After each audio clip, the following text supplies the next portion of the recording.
চিনে রাখুন বাংলার এই ভোট পাখিদের, যারা নিজেদের স্বার্থে বাংলার ইতিহাস পর্যন্ত বিক্রি করতে পারে। কিছুদিন আগেই একই মানুষ বাংলার মনীষী রাজা রামমোহন রায়ের ছবি হাতে নিয়ে ভোট বৈতরণী পার হওয়ার চেষ্টা করছিল, কিন্তু বাংলা তাদের চিনেছে আর উত্তর দিয়েছে ভোট বাক্সে, স্পষ্ট, নির্ভুল, কঠোর। আর সেই রাগে, সেই ক্ষোভে, যে গর্ব, যে শতাব্দীর আলোকস্তম্ভ, তাকে তারা অপমান করলো।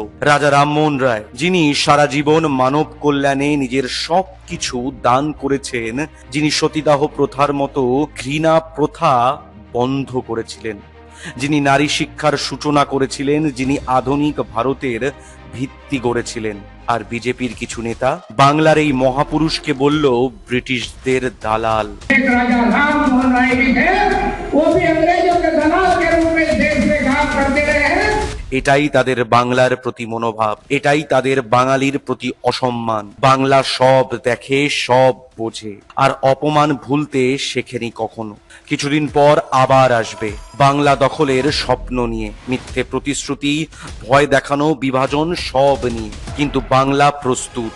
ইতিহাস, সংস্কৃতি আর আত্মসম্মান নিয়ে দাঁড়িয়ে আছে আবারও হিসেবটা ধরিয়ে দেওয়ার জন্য। জয় বাংলা।